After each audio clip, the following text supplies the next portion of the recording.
नमस्कार, मैं हूं गौरव कुमार और पेरिस ओलंपिक पे हमारे इस विशेष कार्यक्रम चीयर फॉर भारत में आप सबका स्वागत है।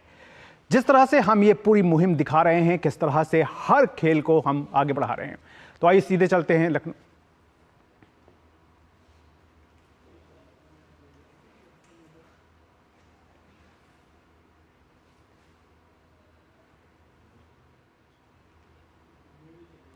तो ये आप सीधी तस्वीर जो है वो लखनऊ के अकबर नगर से देख रहे हैं, जहां पर उत्तर प्रदेश के मुख्यमंत्री योगी आदित्यनाथ पेड़ लगाओ पेड़ बचाओ जन अभियान का शुभारंभ कर रहे हैं पौधारोपण करके।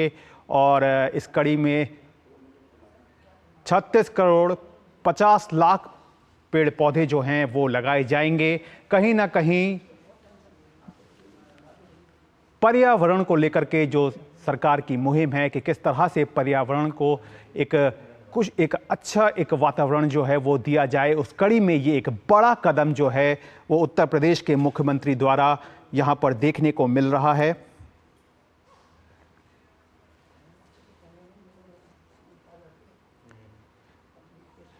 प्रधानमंत्री नरेंद्र मोदी की थीम है एक पेड़ लगाओ पेड़ बचाओ जन अभियान 2024 का ये शुभारंभ हुआ है। पीएम मोदी के आह्वान पर प्रदेश में लगाया जा रहा है एक पेड़ मां के नाम। अभियान के तहत सभी 18 मंडलों में पौधे लगाए जाने हैं।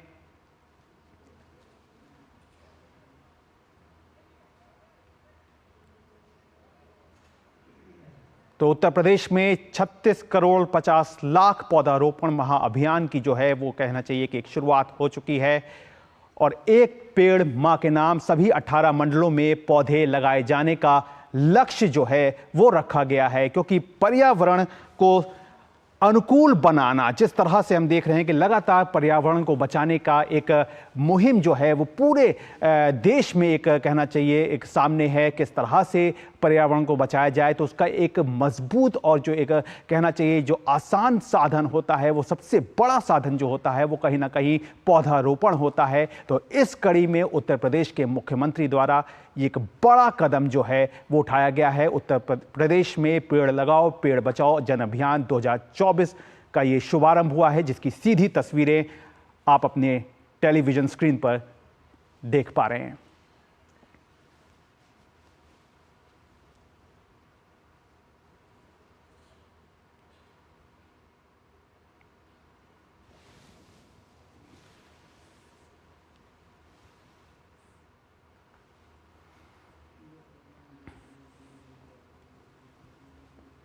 लखनऊ मंडल में सबसे ज़्यादा 4.01 करोड़ जो पेड़ हैं उनको लगाने का जो है लक्ष्य है वो रखा गया है। वहीं चित्रकूट में 2.89 करोड़ पौधे लगाने का लक्ष्य जो है वो रखा गया है।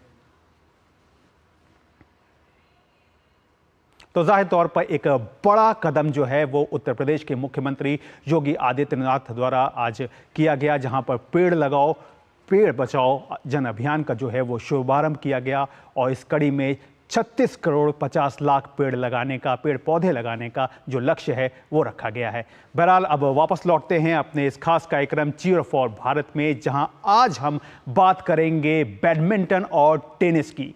ये दोनों खेल जो हैं वो बेहद लोकप्रिय हैं अपने देश में, लेकिन ओलंपिक में अगर रिकॉर्ड को देखा जाए तो पदक की तस्वीर जो है यहां से टेनिस से सिर्फ एक पदक देखने को मिलता है, जबकि बैडमिंटन में अब तक हमें 3 पदक मिले हैं। तो इस बार कैसा रहने वाला है हमारे दल का प्रदर्शन, इस पर हम अगले आधे घंटे जो है वो बात करेंगे। तो आइए शुरुआत करते हैं अपने इस खास कार्यक्रम चीयर फॉर भारत की।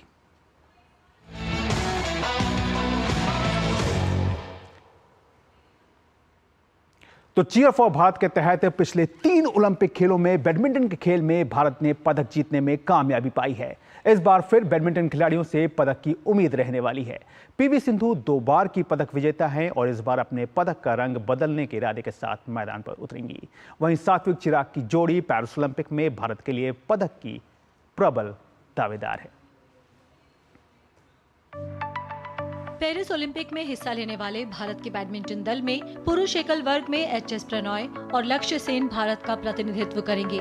वहीं महिला एकल वर्ग में पीवी सिंधु तीसरी बार पदक जीतने के इरादे से उतरेंगी।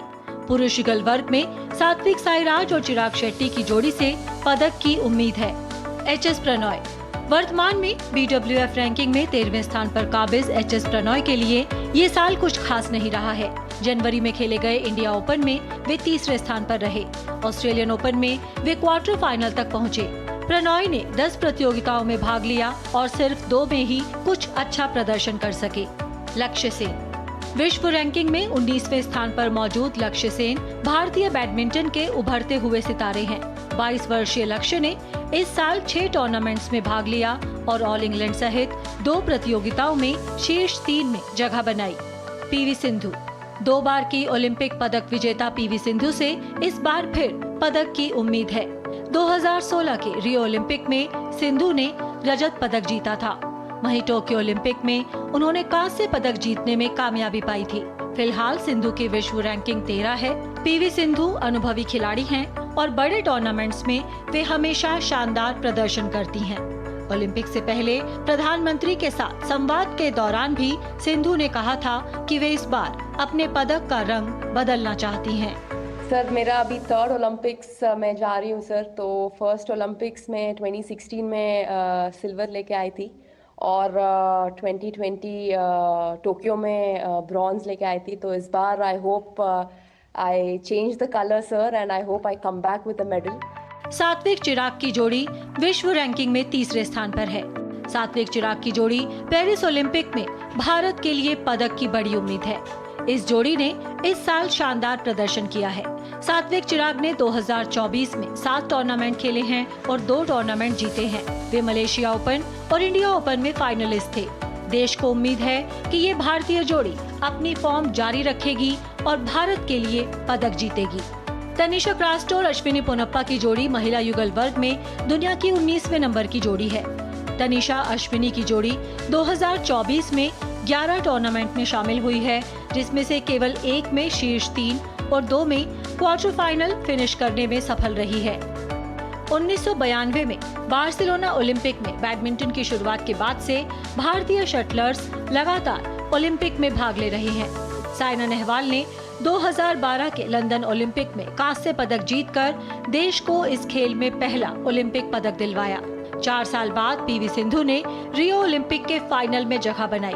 फाइनल में भले ही उन्हें हार का सामना करना पड़ा, लेकिन वे ऐतिहासिक रजत पदक जीतने में कामयाब रहीं। वहीं टोक्यो ओलंपिक में उन्होंने कांस्य पदक जीतने में कामयाबी पाई। भारत पेरिस ओलंपिक में 7 शटलर्स के साथ उतर रहा है और एक बार फिर बैडमिंटन के खेल से पदक आने की उम्मीद बरकरार है। Sports desk, DD news. तो वाकई एक बड़ा मौका जो है वो यहाँ पर सामने है कि किस तरह से भारतीय बैडमिंटन खिलाड़ी क्या कुछ कर पाएंगे। और इस पर और ज़्यादा बात करने के लिए हमारे साथ स्टूडियो में जुड़ रहे हैं वरिष्ठ खेल पत्रकार राकेश राव। राकेश, आपका बहुत बहुत स्वागत है डीडी न्यूज़ में। और सबसे पहले आपसे यही जानना चाहेंगे कि एक बड़ा मौका है भारतीय दल के पास बैडमिंटन में, जिस तरह की रूपरेखा सामने है, क्या कुछ लगता है, क्या कुछ तस्वीर बदलेगी इस बार? देखिए, पिछले कम से कम 2-3 गेम्स के हिसाब से इस वक्त हमारे जो चांसेस हैं उतने अच्छे नहीं हैं, क्योंकि हमारे प्लेयर्स फॉर्म में नहीं हैं। सबसे बड़ी दिक्कत की बात यह है कि मेंस डबल्स में जो इससे पहले हमें कभी उम्मीद नहीं थी, इस बार उनसे सबसे ज़्यादा उम्मीद है, क्योंकि वो एक ही जोड़ी ऐसी है जो कि सीडेड है एक मेडल जीतने के लिए। मतलब सेमीफाइनल तक पहुंचने के लिए उनकी सीडिंग ही है। अगर वो अपनी सीडिंग के हिसाब से भी खेलेंगे तो सेमीफाइनल तक पहुंच जाएंगे जी। लेकिन बाकी सब जो है, जैसे आपने अभी दिखाया कि हमारी जो वर्ल्ड रैंकिंग है, अगर आप देखेंगे तो 3 और 13, चाहे वो मेन सिंगल्स में हो या फिर विमेन सिंगल्स में हो, विमेंस डबल्स में हो, ये 3 और 13 का जो 13 और 19 का जो हमारा जो नंबर्स है, ये 2 जो है हमारे पास आ रहा है, डबल्स में भी सिंगल्स में भी। तो ये लोग, क्योंकि लीग कम नॉकआउट ये जो जो है, इस फॉर्मेट में आपको पहले लीग मैचेस जीतने पड़ते हैं, लीग मैचेस के बाद आप टॉप 16 में जाते हैं। तो जब आप 16 में ही आपकी गिनती नहीं है तो आपको तकलीफ होगी। अभी जैसे सिंधु है, फॉर एग्जांपल, सिंधु की जो रैंकिंग है वो 13 है मान लीजिए, और उनको और सारे प्लेयर्स जो हैं, टॉप प्लेयर्स सारे ही खेल रहे हैं इसमें। अगर ये अपना लीग टॉप करती हैं और टॉप 16 में आती हैं तो इनका जो पहला मैच है वो कैरोलिना मरीन से होने के चांसेस हैं। अब कैरोलिना मरीन वो हैं जो ओलंपिक चैंपियन, वर्ल्ड चैंपियन हैं, और 2016 के जो ओलंपिक गेम्स हुए थे उसमें पीवी सिंधु और कैरोलिना मरीन का फाइनल मैच भी हुआ था, और इनका रिकॉर्ड कैरोलिना मरीन के साथ कोई बहुत अच्छा नहीं है, काफ़ी टाइम से उन्होंने इनको हराया भी नहीं है। अभी हम अगर बात करें डबल्स की, तो डबल्स में विमेन सिंगल्स में कोई ख़ास चांस नहीं है, क्योंकि मेक शिफ्ट पेयर था हमारा, जो उनको कि मतलब तारीफ़ तो आपको करनी ही होगी कि जिस हिसाब से अश्विनी पोनप्पा इतने सालों के बाद भी इतना मतलब इतने दमखम से खेल रही हैं और इतना अच्छा खेली कि वो क्वालिफाई कर गई अपने एक यंग पार्टनर के साथ। लेकिन मेंस डबल्स, ये हमारा सबसे जो एक ऑप्टिमिज्म जो हमारे लिए लेके आता है वो है मेंस डबल्स का। चिराग और सात्विक दोनों पिछले मतलब इसी साल में अगर हम देखें तो भी वो वर्ल्ड नंबर 1 रह चुके हैं। अभी उनकी जो वर्ल्ड रैंकिंग है वो थोड़ी सी नीचे आई है 3 नंबर पे, लेकिन ये ज़रूर है कि उनसे उम्मीद सबसे ज़्यादा है। बाकी सबका क्योंकि फॉर्म ठीक नहीं है। देखिए हम बात करेंगे लक्ष्य सेन की। लक्ष्य सेन स्ट्रगल करते हैं इंजरी के साथ। उन्होंने पिछले 2 साल अगर आप लें बहुत ज़्यादा उन्होंने स्ट्रगल किया है अपने इसमें। उसके बाद अगर आप लें एच.एस. प्रणॉय जो कि काफ़ी लेट ब्लूम हुए हैं, 28 साल 29 साल तक उन्होंने कोई टाइटल नहीं जीता था अपने लाइफ का, तो मुश्किल है उनके लिए भी क्योंकि इतनी लो रैंकिंग है। इसका मतलब देखिए होता क्या है कि जब मैं ये बार बार मैं क्यों कह रहा हूँ वर्ल्ड रैंकिंग लो है, लो रैंकिंग है तो आपका मैच अपने से ऊपर वाले खिलाड़ी के साथ मेडल राउंड से बहुत पहले हो जाता है जी। तो जाहिर तौर पर एक चुनौती जो है वो काफ़ी बड़ी है, मुश्किल और है देखना होगा कि अब बिल्कुल, लेकिन वो मेंस डबल से उम्मीद रखिएगा, बाकी सबसे जितना अच्छा हो जाए उतना बढ़िया। तो वाकई चुनौती काफ़ी बड़ी है और देखना होगा कि किस तरह से भारतीय बैडमिंटन खिलाड़ी इस चुनौती को जो है वो पार करने में कामयाबी हासिल करते हैं। लेकिन फिलहाल यहाँ पर वक्त हो गया एक छोटे से ब्रेक का। आप देखते रहिए टीडी न्यूज़।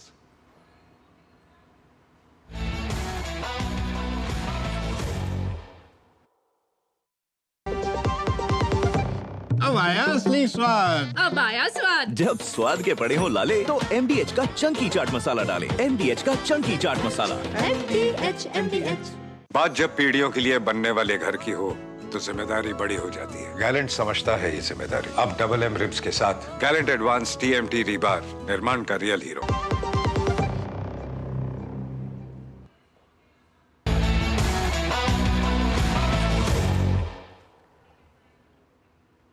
तो जाहिर तौर पर एक चुनौती जो है वो काफ़ी बड़ी है, लेकिन इस चुनौती को भारतीय बैडमिंटन खिलाड़ी किस तरह से पार करेंगे इसको भी जानते हैं इस पैकेज के जरिए, जहां पेरिस ओलंपिक शुरू होने में अब कुछ ही दिन बाकी बचे हैं। ऐसे में भारतीय खिलाड़ी जो हैं वो दिन रात करके अपने आप को एक करके एक कहना चाहिए जो कठिन अभ्यास है वो कर रहे हैं। तो ऐसे में जानते हैं कि सात्विक और चिराग की जोड़ी जो है वो ओलंपिक में मेडल जीतने के लिए कितनी खरी उतर सकती है। देखते हैं इस रिपोर्ट के जरिए।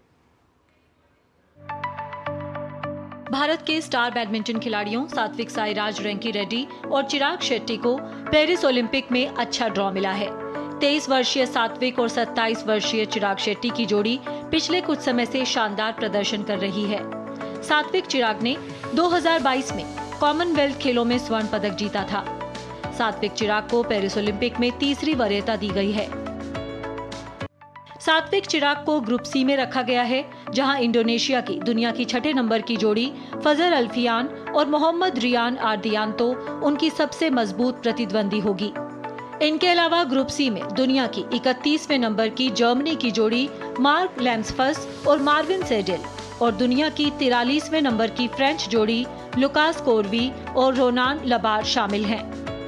पुरुष युगल ड्रॉ में जोड़ियों को 4 ग्रुप में बांटा गया है। हर ग्रुप से 2 टीम अंतिम 8 में पहुंचेंगी। इस बार 16 की जगह 17 टीमों को शामिल किया गया है। अंतिम समय पर आए कैस के फैसले के बाद लुकास और लबार की फ्रेंच जोड़ी को भी ड्रॉ में शामिल किया गया है। अब ग्रुप ए, बी और सी में 4 टीम हैं, वहीं ग्रुप डी में 5 टीम रखी गई हैं। ग्रुप स्टेज समाप्त होने के बाद नॉकआउट स्टेज के लिए दोबारा ड्रॉ निकाला जाएगा।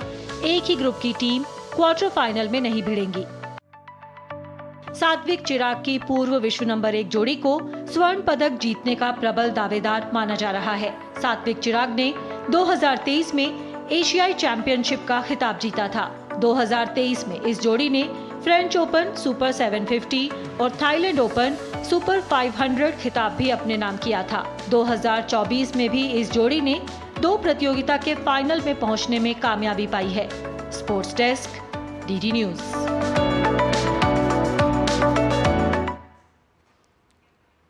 तो वाकई कामयाबी पाई है, लेकिन इस कामयाबी के लिए अब देखना होगा असली इम्तिहान, क्योंकि अब है यहाँ पे।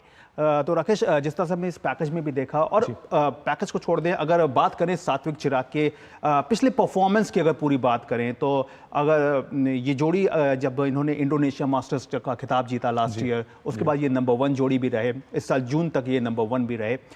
लेकिन एक जो कंसिस्टेंसी की बात हम करते हैं क्रिकेट में, तो क्या आपको लगता है कि वही कंसिस्टेंसी जो है वो बैडमिंटन में भी देखने को मिल रही, चाहे वो सिंधु की बात कर लें, चाहे सात्विक चिराग की बात करें, चाहे लक्ष्य सेन की बात करें, एक जो परफॉर्मेंस में जो एक उतार चढ़ाव है वो कहीं ना कहीं एक इस बार भी कहीं बड़ा रोल वो हो सकता है उसका? देखिए, मेरी राय में मेंस डबल्स का जो है वहाँ इनकंसिस्टेंट हमेशा रहे हैं। सारे वर्ल्ड चैंपियन हो, ओलंपिक चैंपियन हो, सब लोग कभी भी नंबर 1 नहीं रह पाए काफ़ी टाइम के लिए। वो एक ज़माना था जब इंडोनेशियंस बहुत ही टॉप पे खेल रहे थे, बहुत अच्छा खेल रहे थे। मलेशियंस थे कुछ मेंस डबल्स में, लेकिन वो दौर अब ख़त्म हो गया है। अब जो पहले के 4 या पहले के 6 जो जोड़ी है, ये कभी भी किसी भी दिन एक दूसरे को हरा सकते हैं। तो क्योंकि कंपटीशन बहुत स्टिफ है, और मेडल के लिए इसलिए जो पहले 6 जो जोड़ियाँ हैं उनको हम मान के चल रहे हैं कि कोई भी जीत सकता है। और अगर हम लास्ट ओलंपिक गेम्स जो 2021 में हुए थे टोक्यो में, लीग स्टेज में सात्विक और चिराग सिर्फ 1 मैच जीते थे, मगर जिनको उन्होंने हराया था वो आगे चल के गोल्ड मेडल जीत के आए जी। तो परफॉर्मेंस इनकी वही थी कि वो जो गोल्ड मेडलिस्ट जो थे वो सिर्फ 1 ही मैच हारे थे, और वो सिर्फ इंडियन से हारे थे। राकेश, एक चीज़ और आपसे यहाँ पे जानना चाहेंगे कि यहाँ पे बहुत ज़्यादा बात हो रही है कि किस तरह से एक ड्रॉ जो है, ड्रॉ को लेकर के काफ़ी बात हो रही है। खुद कोच विमल कुमार ने भी इस बात की ओर इशारा किया कि कैसे एक आसान ड्रॉ जो है वो मिला है लक्ष्य सेन को और बाकी खिलाड़ियों को। तो आपको लगता है कि जब आप ड्रॉ की बात करते हैं तो कहीं ना कहीं आपकी ड्रॉ पर नज़र है, तो वो एक आपको दिखा रहा है कि आपका जो अंदर का जो परफॉर्मेंस है वो कहीं डगमगाता हुआ दिख रहा है आपको? देखिए, अगर हम अभी मेंस सिंगल्स के ड्रॉ को देखेंगे, बहुत अजीबोगरीब ड्रॉ मिला है। ये कोई, इसको मैं बहुत अच्छा या बुरा नहीं कहूँगा, क्योंकि हमारे 2 इंडियंस खेल रहे हैं वहाँ पे, और उसमें जो HS प्रणॉय हैं, क्योंकि उनकी रैंकिंग हायर है, 13th रैंक्ड है, 16 के अंदर हैं, तो वो अपने ग्रुप में टॉप करने की उनसे उम्मीद सबसे ज़्यादा है, और शायद वो टॉप ज़रूर करेंगे। लेकिन अगर हम देखें कि लक्ष्य सेन वो अपने ग्रुप में नंबर 2 हैं, अब वो नंबर 2 हैं, अगर वो क्वालिफाई करते हैं तो इतनी इंडिया के लिए बड़ी अजीबोगरीब चीज़ ये है कि इन दोनों का मैच होगा राउंड ऑफ 16 में, तो दोनों में से सिर्फ एक ही इंडियन है जो कि क्वार्टर फाइनल में पहुंच सकता है। जाहिर तौर पर एक कहीं ना कहीं ड्रॉ भी है, और सब कुछ देखना है कि किस तरह से खुद को आगे बढ़ाना है। लेकिन फिलहाल यहाँ पे लेते हैं एक छोटा सा ब्रेक। आप देखते रहिए डीडी न्यूज़।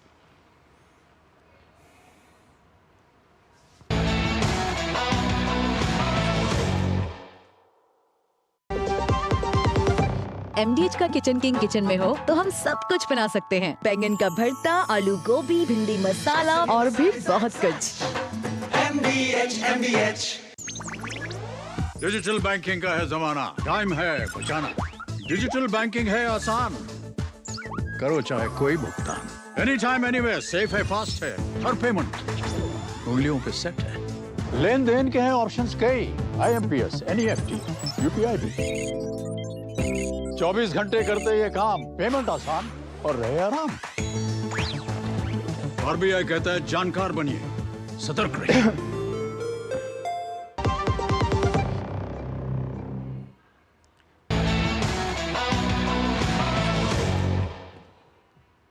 तो ब्रेक के बाद एक बार फिर से आप सबका स्वागत है, और अब बात कर लेते हैं बैडमिंटन के बाद बात करते हैं टेनिस की। पेरिस ओलंपिक में टेनिस में पुरुष एकल वर्ग में सुमित नागल भारत का प्रतिनिधित्व करेंगे। वहीं पुरुष युगल वर्ग में रोहन बोपन्ना एन श्रीराम बालाजी के साथ जोड़ी बनाकर कोर्ट पर उतरेंगे।